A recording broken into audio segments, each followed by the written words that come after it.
அடுத்த வருஷத்தில் நான் 2000 ரூபா கொடுப்பேன், உறுதியாக கொடுப்பேன்றத உறுதிப்படுத்தியிருக்கிறார் தமிழக முதல்வர். புரிஞ்சுக்கிட்டீங்களா நீங்கள்?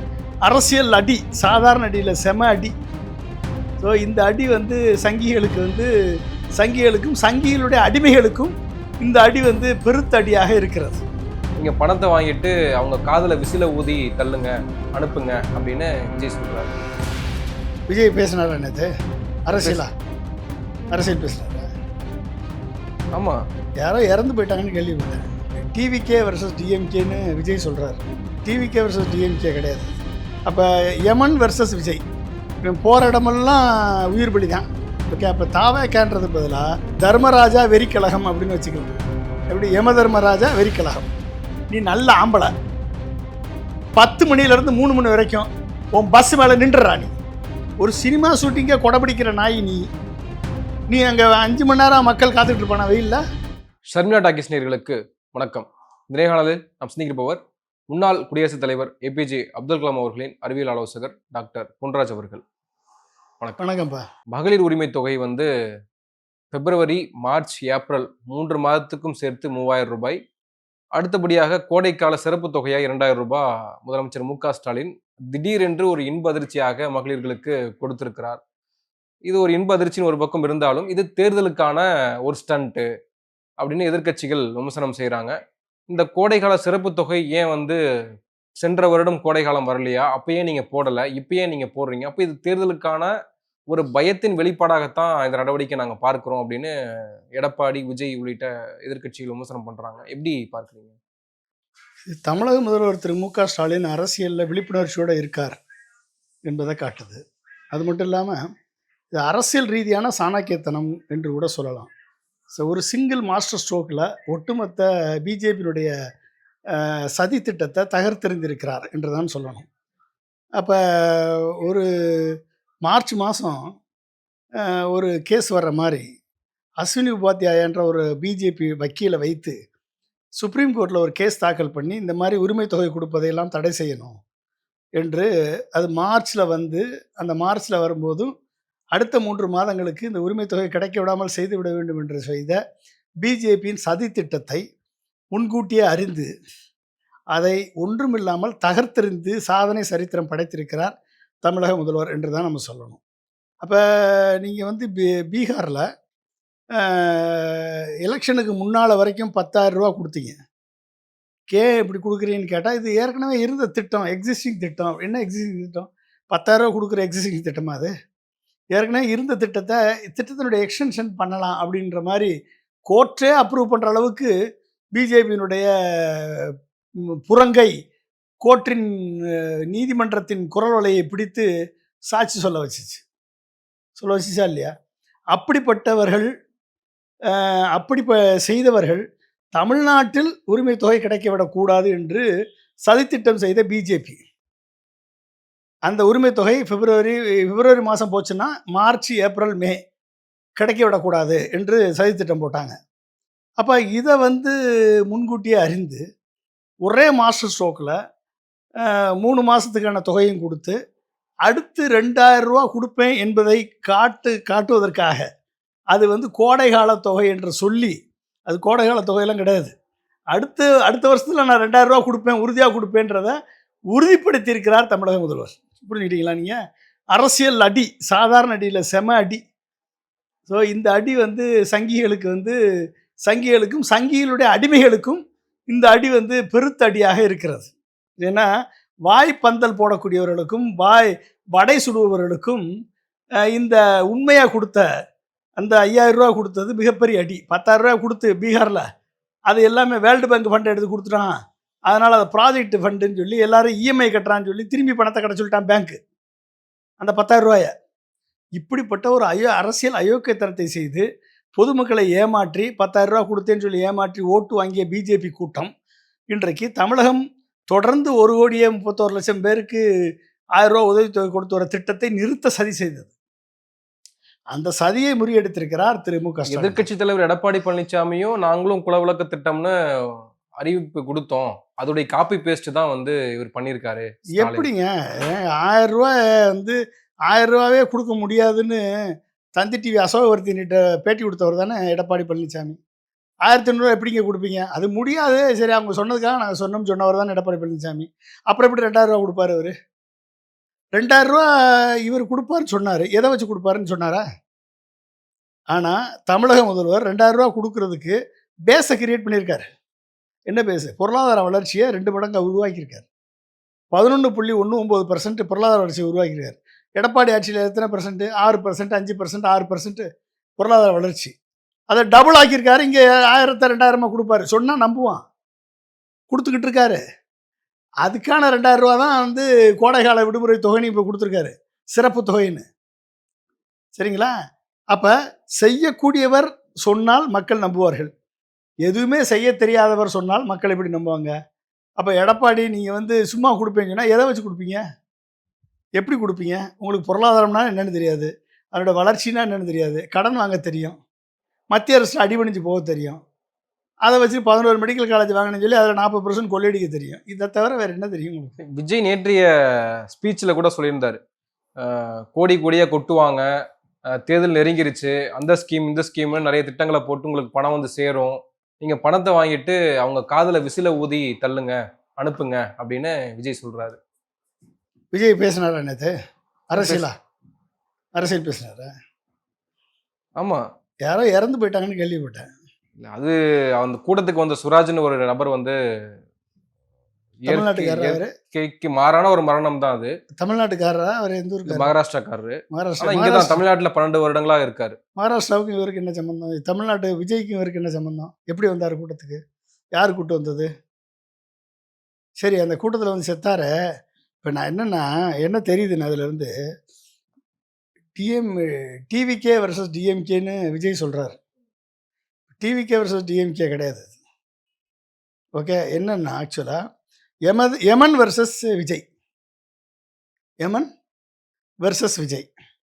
எமன் எதுல வராரு? எரும மாட்டுல வராரு. இவர் எதுல வராரு? அணில்ல வராரு. ஓகே. எமன் கையில பாசக்கயிறு வச்சிருக்காரு. இவர் கையில சாட்டை வச்சிருக்காரு. ஓகே. எமன் சங்கு ஊதுறாரு. இவர் விசில் மடக்கு ஊதி வச்சிருக்காரு. ஓகே. அப்ப எமன் வெர்சஸ் விஜய். இவன் போற இடமெல்லாம் உயிர் பலி தான். போற இடம்லாம் உயிர் பலி. ஓகே. அப்ப தாவேக்கான்றது பதிலா, ஓகே, தர்மராஜா வெறிக்கழகம் அப்படின்னு வச்சுக்கலாம். எப்படி? யம தர்மராஜா வெறிக்கழகம். அப்படி வந்து ஃபீல்ட் அவுட் தான் மொத்தமா. ஒரு உலகக்கோப்பை கிரிக்கெட் போட்டியில இறக்கி விட்டோம்னா, 10 பேரை விக்கெட் அவுட் ஆக்க மாட்டாரு. 10 பேரையும் காலி பண்ணிருவாரு. அப்ப என்ன அர்த்தம்? பிகிலு வேணும் கப்பு. கப்பு முக்கியம் பிகிலுன்னு சொன்ன மாரி, இவருக்கு கப்பு தான் இல்ல முக்கியம். ரூல்ஸ கரெக்ட்டா ஃபாலோ பண்ணி தான் அந்த கூட்டத்த ஆர்கனைஸ் பண்ணியிருக்காங்க. நடத்தி முடிச்சிருக்காங்க. நீண்ட நேரமாக வெயில் இருந்த காரணத்தினால, அந்த நபர் வந்து வெயில் தாங்க முடியாம எதுக்கு நீண்ட நேரமா வெயில்ல இருந்தாங்க? எத்தன மணிக்கு கூட்டம் ஆரம்பிச்சுச்சு? இவர் எத்தன மணிக்கு பேச ஆரம்பிச்சாரு? 12 டூ 3 தான். 12 டூ 3க்குள்ள தான் விஜய் பேசி முடிச்சாரு. எத்தன மணிக்கு பேசினாரு? தெரியுமா? எவ்வளோ நேரம் மேடையில இருந்தாரு? ஒரு 1/2 மணி நேரம் பேசியிருப்பாரு. 1/2 மணி நேரம் பேசியிருப்பாரு. ம். அவன் எல்லாம் வந்து காத்துட்டு இருந்தான். எத்தன பேர் காத்துட்டு இருந்தான்? அவங்க 10 மணிலேருந்து காத்துட்டு இருந்தாங்க. 10 மணிலேருந்து 3 மணி வரைக்கும் காத்துட்டு இருக்கான். 10, 11, 12, 1, 2, 3 5 மணி நேரம் காத்துட்டு இருக்கான். ஓகே. உன்னை எவன் 10 டூ 3க்கு மீட்டிங் வைக்க சொன்னது? எவனா வைப்பானா? அறிவானவன் வைப்பானா? மக்கள் மேல கரிசனம் கொண்டவன் வைப்பானா? இல்ல விஜய் மக்கள பார்த்த மனிதனா ஆர்வத்துல மக்கள் வராங்க. இவன் 5 மணிக்கு வை, 6 மணிக்கு வை கூட்டத்த. என்ன அதை விட என்ன உனக்கு என்ன வேலை? யாரா உன்னை 10 டூ 3 மணி 12 டூ 3 மணிக்கு வைக்க சொன்னது மீட்டிங்கு? அப்ப நீ மக்கள் மேல அக்கறை உள்ளவன என்ன பண்ணியிருக்கணும்? கொட்டகை போட்டிருக்கணுமா இல்லையா? ஏன் கொட்டகை போடல? நீ வந்து 3 மணி நேரம் வெயில்ல நில்லு. அந்த வெயில்ல ஒரு சினிமா ஷூட்டிங்கே கொடை பிடிக்கிற நாய் நீ. நீ அங்க 5 மணி நேரம் மக்கள் காத்துட்டு இருப்பானா வெயில்ல? தண்ணி குடுக்க மாட்ட, டாய்லெட் இருக்காது, ஒரு மயிர் இருக்காது, உட்கார்றதுக்கு சீட்டு கிடையாது, நின்னுக்கிட்டே இருக்கணும். என்ன நீ மக்கள் மேல அக்கறை உள்ளவனா இருக்க நீ? உன் தொண்டர்கள் மேல அக்கறை உள்ளவனா இருக்க? நிர்வாகிகள் மேல என்ன அக்கறை உள்ளவனா இருக்க நீ? மகாராஷ்டிரக்காரன் உன் நிர்வாகியாடா? உன் நிர்வாகியா மகாராஷ்டிரக்காரன்? சினிமால நெடுங்காலமா பார்த்து ஒரு நபரை நேர்ல பார்க்கிற நேர்ல ஆர்வத்துல அப்ப வராங்க. அந்த ஆர்வத்துல வந்தவன, அந்த ஆர்வத்துல செத்து போயிட்டானே, அவனை போய் இதய நோய் உள்ளவன் சொல்றான் அவன் நிர்மல்குமார். அவன் கூட ஒர்க் பண்ணவன் சொல்றான் அவன் நல்ல ஆரோக்கியமா இருந்தான்னு. அவன் ஒய்ஃப் 5000 ரூபா வாங்கியிருக்கு தமிழ்நாடு அரசுல. அது நல்லா செலிப்ரேட் மூட்ல இருந்த பெண்ணை வந்து இன்னைக்கு வீட்டுல பெணவழுக வச்சுட்டிய நீ. அப்ப நீ போற இடமெல்லாம் உயிர் பலி தானே? அப்ப அது காரணம் என்ன? உனக்கு உனக்கு கொஞ்சமாவது அறிவு இருந்துச்சுன்னா, உனக்கு கொஞ்சமாவது புத்தி இருந்துச்சுன்னா, 12 டூ 3 மணி வரைக்கும் வெயில் அடிக்கும்னாவது உனக்கு தெரியுமா? அதாவது அந்த நாலேஜாவது உனக்கு இருக்கா? இந்த எப்படிப்பட்ட வெயில் அடிக்குது தெரியுமா உனக்கு? ரேடியேஷன் எப்படி இருக்கு தெரியுமா? பூமியிலேருந்து வரக்கூடிய ரேடியேஷன் எப்படி இருக்குன்னு தெரியுமா? அந்த மண்ணுலேருந்து வரக்கூடிய ரேடியேஷன் எப்படி இருக்கு தெரியுமா? மேலேருந்து வரக்கூடிய ஒளிக்கற்றை தெரியுமா? நீ 5 மணி நேரம் நில்லு நீ. நீ நல்ல ஆம்பளை. 10 மணிலேருந்து 3 மணி வரைக்கும் உன் பஸ் மேலே நின்றுறா நீ. 10 மணிலேருந்து 3 மணி வரைக்கும் எவனாவது பேச சொல்லுவோம் தலைவனை, உன் கட்சிக்காரனை பேச சொல்லி, நீ மேடையில் நில்லு. நிற்கக்கூட வேணாம், சேர் போட்டு உட்காந்து பாரு. மொட்டை வெயிலில் உட்காந்து பாரு நீ. நீ 15 நிமிஷம் பேசுறதுக்கு 5 மணி நேரம் காத்து கிடக்கணுமா தொண்டர்கள்? அப்போ நீ என்ன மதிப்பு வச்சிருக்க மக்கள் மத்தியில்? மக்களோட உயிரை மயிரா மதிக்கிற நீ? உன்னை நம்பி வரான்டா, உன்னை நம்பி நீ தான் தலைவன், நீ தான் கடவுள் நினச்சி வரான். உன்னை நம்பி நீ சொல்கிறதான் வேத வாக்கு நினச்சி வரான். அவனை வந்து ஒரு எறும்புக்கு கூட சமமாக மதிக்காத நீ எல்லாம் ஒரு தலைவனா? ஏன் 6 மணிக்கு வச்சா உன் பழப்பு கெட்டு போயிருமா? ஏன் 6 மணிக்கு மேலே தண்ணி அடிச்சுட்டு போய் படுத்துருவியா நீ? இல்லை 6 மணிக்கு மேலே முக்கியமான வேலை இருக்கா உனக்கு? ஏன் வர்றதே மாதத்துக்கு ஒரு வட்டம் 3 மாதத்துக்கு ஒரு வட்டம் தான் வர்ற. அதை ஏன் 6 மணிக்கு வச்சாண்ணே? 3 மணிக்கு மேலே இறங்கு வெயில், ஒன்றும் தெரியாது. 3 மணிக்கு அலோவ் பண்ணு. 6 மணிக்குள்ளே கூட்டம் கூடும். 6 மணிக்கு வந்து நீ பேசு, லைட்டை போடு, தண்ணி கொடு, டாய்லெட் வசதி ஏற்பாடு பண்ணு. எதுவுமே பண்ணாமல் இல்லை, எஸ்ஓபியை ஃபாலோ பண்ணி தான் நாங்கள் பண்ணுறோம். ஆனால் இந்த எஸ்ஓபி என்பது என்னன்னா ஸ்டாலின் சார் ஆப்ரேட்டிங் ப்ரொசீஜரை தான் இது. அப்படியே வச்சுக்கோ. உனக்காக தனி ப்ரொசீஜர் போட சொல்லிச்சு கோர்ட்டு.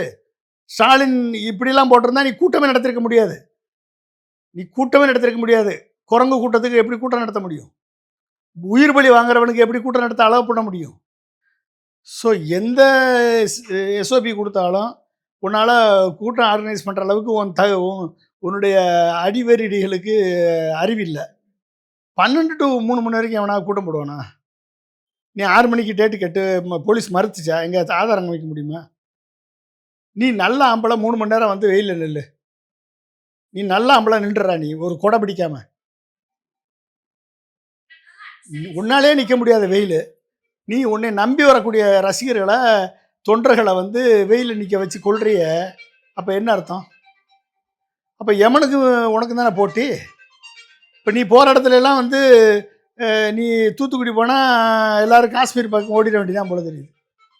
இதில் ஒரு சில பெண்கள் வந்து குழந்தைய தூக்கிட்டு போய் குழந்தைய பலி கொடுக்குது. அவங்களெல்லாம் விவாகரத்து பண்ணணும்னு ஒரு தனி சட்டமே ஏற்றணும் போல தெரியுது. இப்படி பேய் பிடிச்சி அலையிற பொம்பளை அவங்களை அரசியல் படுத்த வேண்டியது அவசியம் இருக்கு. அரசியல் படுத்துப்பா. அரசியல் படுத்துனா நீ டெய்லி வீடியோவில் பேச, அரசியல் படுத்து, மக்களை சந்தி அரசியல் படுத்து. வெயில் தாழ்ந்த நேரத்தில் போய் பாரு. 6 மணிக்கு மேலே 3 கூட்டம் பேசு. ஏன் பேச முடியாத உன்னால்? அரை மணி நேரம் தானே பேசுகிற.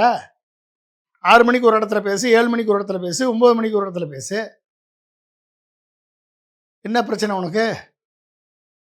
ஏன் எல்லாத்தையும் ஒரு இடத்துல கூட்டி தான் பேசணுமா நீ? இல்லை உன் கிரீடம் குறைஞ்சிருமா? உன்னை பார்க்கத்தான் வர்றான்ல எல்லா இடத்துக்கும். அங்கங்கே வர்றேன்னா அங்கங்கே நின்று பார்த்துட்டு போகிறான். என்ன அர்த்தத்தோட நீ எல்லாம் மீட்டிங் போடுற? அப்போ உயிர் பலி வாங்குறதுக்குன்னே கட்சி நடத்துறியா நீ? இல்லை, அவங்களும் கட்சி ரீதியாக இப்போ பொதுச் செயலாளர் ஆனந்த் வந்து அப்பப்போ அறிவிப்பு கொடுத்துட்டே இருக்காங்க, ப்ரெஸ் மீட் கொடுக்குறாங்க. சரியாக 5000 பேர் தான் பர்மிஷன் கொடுத்துருக்காங்க, 5000 பேர் தான் வரணுன்றாங்க. குழந்தைகளை கூட்டிகிட்டு வராதீங்க, கர்ப்பிணிகள் வராதிங்கன்னு சொல்கிறாங்க, முதியவர்கள் வராதிங்கன்னு சொல்கிறாங்க. இத்தனை சொல்லிய பிறகும் அவங்க குழந்தைகளை கூட்டிகிட்டு வராங்க அப்படின்னா அந்த நபர்கள் மீது தானே தப்பு இருக்குது. கட்சி கூட்டிகிட்டு வராதுன்னா கூட்டிகிட்டு வான்னு அர்த்தம் அவங்களுக்கு. நீங்கள் எப்படி வந்து மகாராஷ்டிரக்காரன் உள்ளே வந்தான்? அப்போ வடக்கன்ஸ் எல்லாம் உள்ளே கூப்பிட்டு வந்தது யார்? இனி எத்தனை பேர் வடக்கன்ஸ் உள்ளே வந்திருப்பான்? இல்லை, அவர் 12 வருஷமாக இங்கே இருக்காரு, தொழில் இருக்காரு. அவனுக்கு உனக்கு என்ன சம்மந்தம்? என்ன சம்பந்தம்? அவன் வந்து பொறுப்பில் நிர்வாகி தானே. அவன் நிர்வாகியா? நிர்வாகி கூட்டம் தானே சொன்ன. அவன் நிர்வாகியா? சரி, அப்படியே செத்துட்டான்ல. செத்தவனை எப்படி டிஃபேம் பண்ணுறான் அவன்? நிர்மல்குமார் அவருக்கு இதய நோய் இருந்துச்சுன்றான். நீ போய் பார்த்தியா? கூட ஒர்க் பண்ணுறவன் நல்லா ஆரோக்கியமாக இருந்தாருன்னு சொல்கிறான். நீ இதய நோய் இருக்காருன்னு எப்படி கண்டுபிடிச்ச நீ? உன் நிர்வாகி எவனா ஒருத்தவன் சொன்னால் அதை உடனே கேட்டு சொல்லிடுவியா நீ? தீர விசாரிக்க மாட்டியா? சொல்லுங்கள், எப்படி தீர விசாரிக்க மாட்டியா நீ? அப்போ என்ன அர்த்தத்தில் கட்சி நடத்துகிற நீ? மேடையில் ஏறி திமுகவை எதுக்கு டெய்லி வைவேன்? டெய்லி ட்விட்டு போட்டு வையே திமுகவை. ஏன் நீ ஒருத்தரை மட்டும் எதிர்க்கிறீங்க, பாஜகவை எதிர்க்கலன்றதுக்கான பதிலையும் அவர் குடுக்குறாரு. இந்த தேர்தல் ஆனது மாநில தேர்தல். இது வந்து ஸ்டாலின் வர வேண்டுமா, வர வேண்டாமான்ற தேர்தல் தான். அப்போ இந்த இடத்துல ஸ்டாலின் வரணுமா, விஜய் வரணுமா அப்படின்னு நீங்க முடிவு பண்ணுங்க அப்படின்றாங்க. அதாவது அடிமை வரணுமா, உரிமை குரல் எழுப்புறவர் வரணுமா, இதுதான் முடிவு பண்ண சொல்றான். அடிமை எங்களுக்கு வேணாம்டா, முடிஞ்சு போச்சு, அவ்வளவுதானே. நீ உனக்கு தேர்தலே எதுக்கு நடக்குது, தமிழ்நாடு எதுக்கு கீழே இருக்கு, இந்திய அரசியல் சாசன சட்டத்தால் ஏற்படுத்தப்பட்ட தனி மாநிலம் தமிழ்நாடு. ஓகே, நீ வந்து அரசியல் சாசனம்னா என்ன, மத்திய மாநில அரசியல் ஃபெடரல் ஸ்ட்ரக்சர்னா என்ன, கோஆபரேட்டிவ் ஃபெடரலிசம்னா என்ன, கோர்சிவ் சென்ட்ரலிசம்னா என்ன, ஒன்றும் தெரியாது. தமிழ்நாட்டுக்கு தேர்தல் நடத்துது அப்படின்னா இதுக்கு மோடிக்கு என்ன சம்மந்தம்னு நீ கேட்டேன்னா, மோடி தான் இங்கே திருப்பரங்குன்றத்தில் இஷ்யூ கிரியேட் பண்ணுறாரு. மோடி தான் இந்திய திணிக்க முயற்சிக்கிறாரு. மோடி தான் வந்து NEP 2020 மூலமாக சமஸ்கிருத கல்வியை கொண்டு வர்றதுக்கும் குலக்கல்வியை கொண்டு வருவதற்கும் பல்வேறு எக்ஸிட் ரூட்டை கிரியேட் பண்ணி மாணவர்களை படிப்பிலிருந்து வெளியேற்றுவதற்கும் மோடி தான் வந்து 3ஆம் வகுப்பு 5ஆம் வகுப்பு 8ஆம் வகுப்பு பொதுத்தேர்தல் கொண்டு வர்றதுக்கும் பல்கலைக்கழகங்களை விக்சித் பாரத் சிக்ஸ்டா அதிஷ்டான் ஒரு புது பில்லை கொண்டு வந்து ஒட்டுமொத்த தமிழ்நாட்டு பல்கலைக்கழகங்கள் மற்ற மாநில பல்கலைக்கழகங்கள் எல்லாம் செயலிழக்க செய்வதவர் மோடி தான். இது கூட தெரியாத அரசியல் கூக தான் விஜய். இல்ல அது அவங்களுடைய ஸ்ட்ராட்டஜியா கூட இருக்கலாம் இல்லையா? என்ன ஸ்ட்ராட்டஜி என்ன? அப்ப அந்த அரசியல் கூட தெரியாதவன் உனக்கு எதுக்கு, உன்னை எப்படி நாங்கள் தேர்ந்தெடுக்கிறது? நாளைக்கு எல்லா பிரச்சனையும் அவன் தானே காரணமா இருக்கான். அவனை எதிர்த்து எப்படி போராடுறது, எதிர்த்து எப்படி நம்ம சக்தியை நிலைநாட்டுறது? எல்லாம் அவன் வந்த பிறகு நான் வந்து திமுகவோட தான் போட்டி போட்டேன் அப்படின்னு சொல்லிட்டு எங்களை கைகழி விட்டுட்டு அவன்கிட்ட பலிகடாக்கிட்டு போயிட்டேன்னு என்ன பண்ணுறது உன்னைய? ஏன்னா உனக்கு அடிப்படை அரசியலே தெரியலையே, அரசியல்னா என்னன்னே உனக்கு தெரியலையே, அப்புறம் எப்படி உனக்கு நாங்கள் வந்து ஆட்சி கொடுக்குறது? அடிப்படை அரசியலே தெரியல. பொருளாதாரத்தில் இன்னைக்கு ரூபாய் வேல்யூஷன் காரணம் ஸ்டாலினா? ரூபாய் வந்து $1 90 கீழே இறங்கினது காரணம் ஸ்டாலினா? இந்திய பொருளாதாரம் 200 லட்சம் கோடி கடன் வாங்கி 55% டெப்ட் டு GDP ரேஷியோ 40% தான் இருக்கணும். 55% கொண்டு போய் இந்தியாவை நடுத்தரில் விட்டதுக்கு காரணம் ஸ்டாலினா? அமெரிக்கா ட்ரம்ப்பு வர்த்தகம் போட சொல்லி கழுத்தை பிடிச்சி நெரிச்சு 3% கீழே இருந்த டாரிஃபை 18%க்கு 25% உயர்த்தி 25 50 ஆக்கி 50 500 ஆக்கி கடைசியில் 18% குறைச்சி $27 பில்லியன் இந்தியாவுக்கு லாஸ் பண்ணி ஸ்ட்ராட்டஜிக் எக்கானமியை காலி பண்ணி ஃபாரின் பாலிசியை டைல்யூட் பண்ணி எனர்ஜி செக்யூரிட்டியை வந்து ட்ரேடோட லிங்க் பண்ணி இந்தியாவின் ஒட்டுமொத்த தன்மானத்தையும் சுயமரியாதையும் பொருளாதாரத்தையும் அனைத்தையும் அடகு வைத்த மோடி வந்து அதுக்கு மோடி காரணமா இல்லை ஸ்டாலின் காரணமா? பதில் சொல்லு.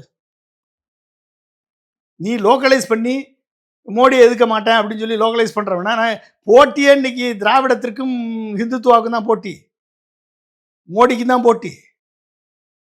திராவிடத்தை அழிக்க வேண்டும் என்கிறது மோடி.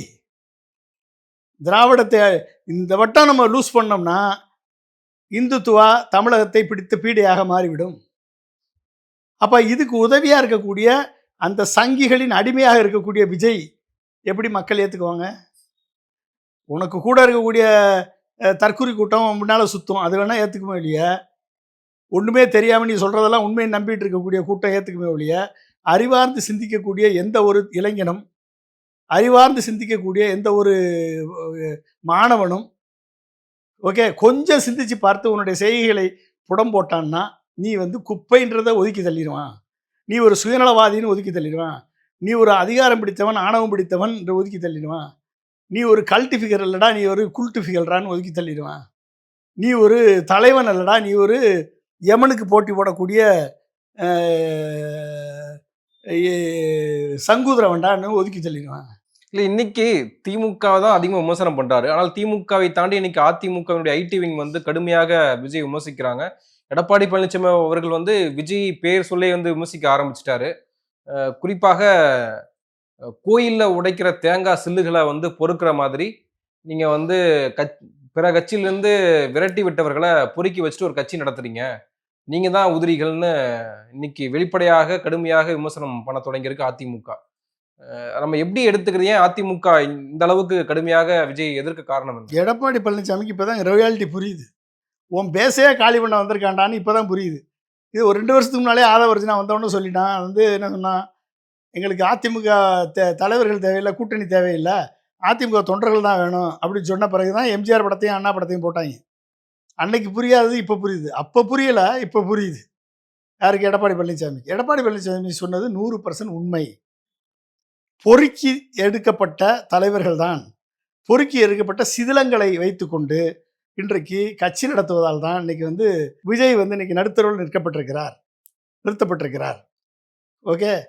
நீங்க வந்து யாரெல்லாம் வந்திருக்கா? ஆதவர்ஜுனா. அவன் எத்தனை கட்சி மாறி வந்திருக்கான்? பிஜேபியினுடைய கையால். திமுகவுல போய் இணைச்சு பார்த்தாய்ங்க. நடக்கல ஒண்ணும். அதுக்கடுத்து விடுதலை சிறுத்தைகள்ல போய் இணைச்சு பார்த்தாய்ங்க. அங்கேயும் ஒண்ணும் நடக்கல. அதுக்கடுத்து இங்க வந்திருக்கான். ஒட்டுமொத்தமா சுரண்டல் லாட்டரி பிஜேபிக்கு தான் அதிகமான பணம் குடுத்துருக்கான். திமுகவுக்கு குடுத்து எப்படியாவது தமிழ்நாட்டுல கொண்டாந்துற பார்த்தாய்ங்க. அது நடக்கல. சரி, திருமாவளவன்ட்ட போய் தலித்த முதல்வர் ஆக்கிடலாம்னு சொல்லி பார்த்தேன். அது நடக்கல.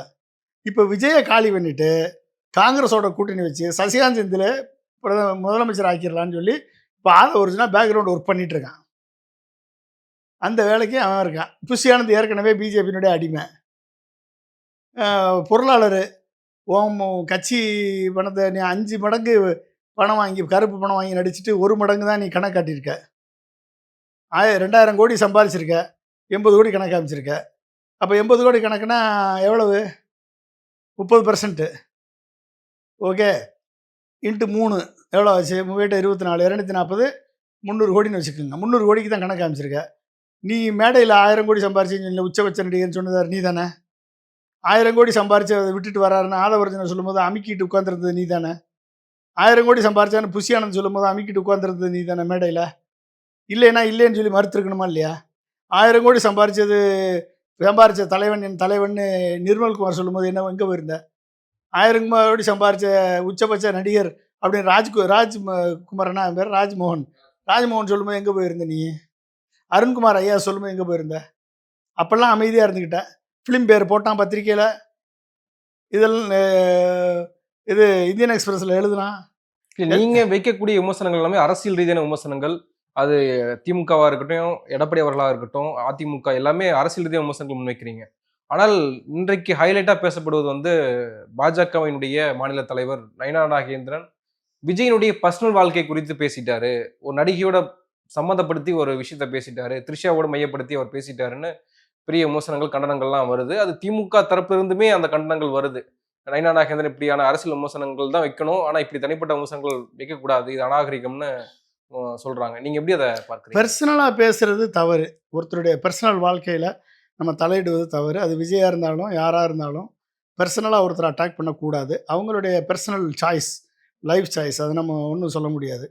ஆனால் அந்த பெர்சனல் வாழ்க்கையிலே தூய்மை இல்லாதவர்களால் அரசியலில் நல்ல விஷயங்களை செய்ய முடியாது. ஒன்று.